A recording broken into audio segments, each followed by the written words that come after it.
नमस्कार जोहार। आइए जानते हैं फटाफट झारखंड की तमाम बड़ी खबरों को। पर अभी तक आपने इस वीडियो को लाइक नहीं किया है तो लाइक कर दें। साथ ही इस चैनल को यानी लगातार न्यूज़ झारखंड चैनल को सब्सक्राइब कर दें ताकि आप झारखंड की खबरों से अवगत रह सकें, साथ ही आप खुद भी अपडेट रह सकें। तो चलिए शुरू करते हैं। हेमंत सरकार का बड़ा फैसला, अब सिपाही भर्ती में नहीं लगानी होगी 10 किलोमीटर की दौड़। जानिए झारखंड सरकार ने क्या लिया है फैसला। हेमंत कैबिनेट की बैठक से अभ्यर्थियों के लिए बड़ी राहत की खबर निकली है।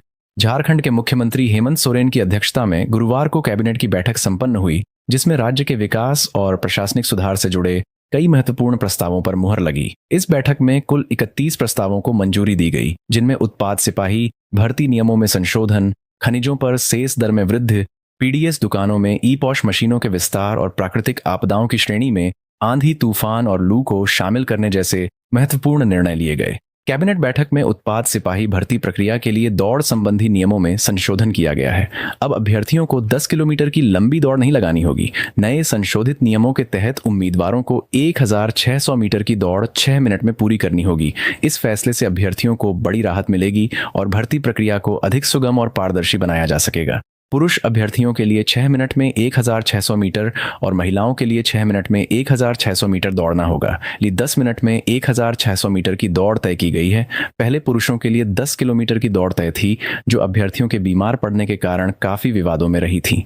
मुख्यमंत्री हेमंत सोरेन की अध्यक्षता में हुई कैबिनेट की बैठक में पूर्व के फैसले में संशोधन करते हुए सरकार ने पहले साल में सरकारी सेवा छोड़ने वाले डॉक्टरों के लिए 30 लाख रुपए की क्षतिपूर्ति को बरकरार रखा है, लेकिन दूसरे साल में छोड़ने वाले ऐसे डॉक्टरों को शेष 3 साल की सेवा तक 1,25,000 रुपये प्रतिमाह देना होगा। बैठक में झारखंड के खनिज धारित भूमि उपकर विधेयक 2024 की समीक्षा की गई, जिससे पता चला कि अन्य खनिज बहुल राज्यों की तुलना में झारखंड में सेस दर काफी कम है। इस असमानता को दूर करने के लिए कैबिनेट ने खनिजों पर सेस दर बढ़ाने का फैसला लिया। वर्तमान में कोयला और लौह अयस्क धारित भूमि पर 100 रुपये प्रति मीट्रिक टन की दर से सेस लिया जाता है। नई दरों के लागू होने के बाद वित्तीय वर्ष 2025 से 27 में 15,000 करोड़ रुपए से अधिक राजस्व संग्रह का लक्ष्य रखा गया है।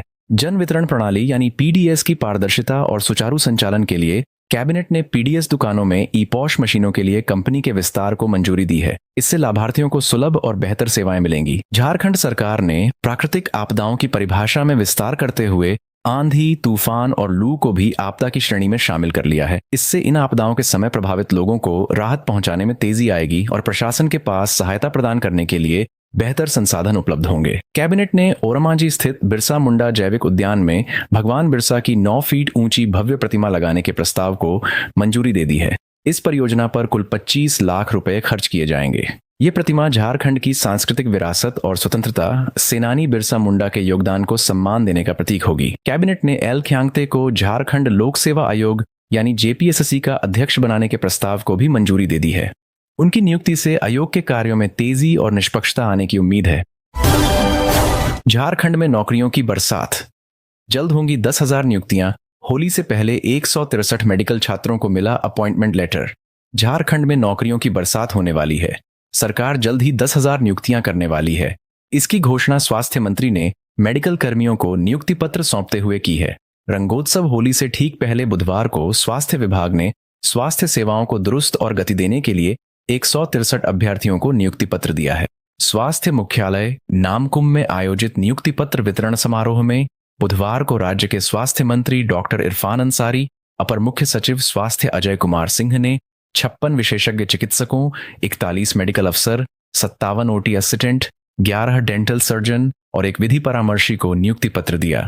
एनएचएम के तहत अनुबंध पर इन नियुक्ति की खासियत यह है कि पहली बार प्रयोग के तौर पर पोस्टिंग के लिए चॉइस मांगा गया और वेतन के लिए भी बातें तय कर ली गई, ताकि नियुक्ति पत्र ले लेने के बाद डॉक्टर्स अपने अपने क्षेत्र में रहे और लोगों का इलाज करें।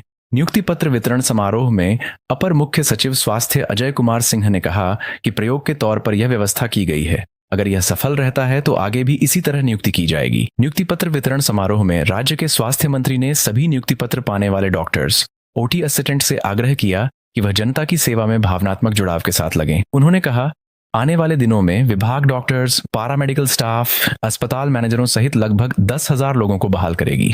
इसके साथ साथ कई नए मेडिकल कॉलेज खोलने की भी बात स्वास्थ्य मंत्री ने की। यूक्रेन में अपने मेडिकल की पढ़ाई के दौरान के एक वाकया का जिक्र करते हुए डॉक्टर इरफान अंसारी ने कहा कि वहां हमारे मेडिकल कॉलेज के डीन गांव ले जाते थे तो वहां देखा कि कॉटेज में इलाज का सेटअप होता था। हम भी राज्य में प्रखंड या पंचायत स्तर पर कॉटेज बनाने की शुरुआत करने जा रहे हैं। स्वास्थ्य मंत्री ने कहा कि 108 में जो दिक्कतें आ रही हैं उसे दूर किया जाएगा। राज्य के सुदूर इलाकों के लोगों को भी एम्बुलेंस का लाभ मिले, इसके लिए जल्द ही बाइक एम्बुलेंस सरकार शुरू करेगी।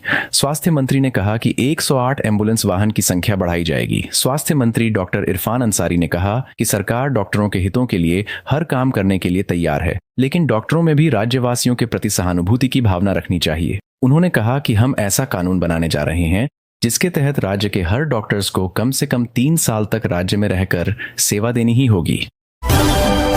गिरिडीह के मधुबन में आदिवासी समाज के लोगों का महाजुटान, कहा लेकर रहेंगे अपना हक अधिकार।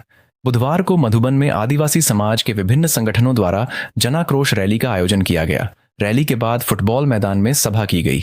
अतिक्रमण हटाओ मरांग बुरू बचाओ नामक इस कार्यक्रम में सूबे के कई जिलों के आदिवासियों का जुटान हुआ। कार्यक्रम की शुरुआत रैली से गई। परंपरागत हथियारों से लैस होकर आदिवासी समाज के महिला पुरुष मरांग बुरू यानी पारसनाथ पर्वत पर स्थित दिशोम मांझी थान पहुंचे। यहाँ के बाद रैली फुटबॉल मैदान पहुंची, जहां सभा का आयोजन किया गया। सभा में वक्ताओं ने कहा कि जैन समाज के द्वारा उनकी पूजा पद्धति पर हमला किया जा रहा है। हमारे अधिकार को जनहित याचिका के द्वारा छीनने का प्रयास किया जा रहा है। हम इसका विरोध करते हैं। हमारी पूजा बलि प्रथा पर रोक सही नहीं है।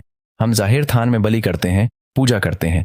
इस पर रोक लगाया जाएगा तो हम आर पार की लड़ाई लड़ेंगे। उन्होंने कहा कि इसके अलावा मरांग बुरू पर अतिक्रमण भी हो रहा है जो बर्दाश्त के काबिल नहीं है। इस विरोध प्रदर्शन के कार्यक्रम के दौरान मौके पर मौजूद पीरटांड के सीओ गिरिजाशंकर किस्कू और बीडीओ मनोज मरांडी को एक मांग पत्र सौंपा गया। इस मांग पत्र में मरांग बुरू बचाओ संघर्ष मोर्चा ने कहा है कि मरांग बुरू यानी पारसनाथ पर्वत पीरटांड गिरिडीह संथाल आदिवासियों का देवस्थल है।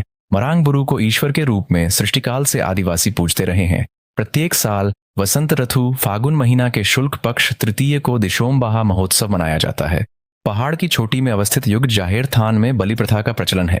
पर्वत के तलहटी में दिशोम मांझी थान अवस्थित है, जहां पर मरांग बुरू, जाहिर आयो, मोडेको, गोसाई बाबा और मांझी हडाम ग्राम देवता की पूजा अर्चना यानी बोंगा बुरू होता है। प्रत्येक साल वैशाख पूर्णिमा में 3 दिवसीय धार्मिक शिकार यानी सेंदरा और लॉबीर वैसी का आयोजन होता है। बिहार राज्य जिला गजट एवं 1911 में तैयार सर्वे खतियान भूमि अधिकार अभिलेख में उक्त रिवाज का स्पष्ट उल्लेख है। ब्रिटिश हुकूमत के समय जैन समुदाय के द्वारा दावे संबंधित एक वाद आयुक्त के न्यायालय में दाखिल किया गया था। जैनियों का दावा खारिज कर दिया गया था। उसके बाद जैन समुदाय ने पटना उच्च न्यायालय में वर्ष 1917 में अपील दायर की, वह भी खारिज हो गई। उसके बाद प्रिवी काउंसिल में अपील की गई। प्रिवी काउंसिल ने न्याय आदेश दिया कि मरांग बुरू पारसनाथ पर्वत पर संथाल आदिवासियों का कस्टमरी राइट है। मरांग बुरू पारसनाथ पर्वत में शिकार करना संथालों का परंपरागत अधिकार है।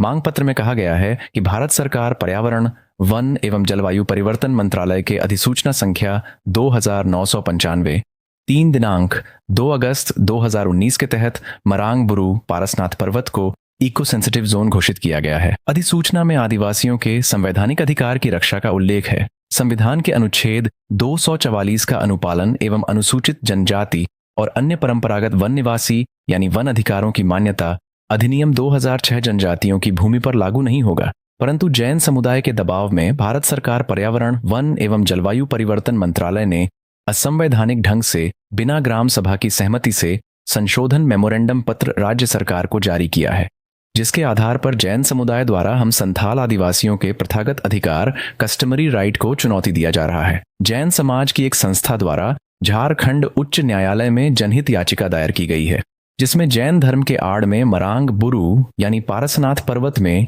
मांस मदिरा के क्रय विक्रय पर रोक लगाने का केंद्र एवं राज्य सरकार का निर्देश के अनुपालन की मांग की गई है। इसके आड़ में हम संथालों के प्रथागत अधिकार बलि प्रथा को समाप्त करने की साजिश रची जा रही है। मांग पत्र में अतिक्रमण का भी जिक्र किया गया है।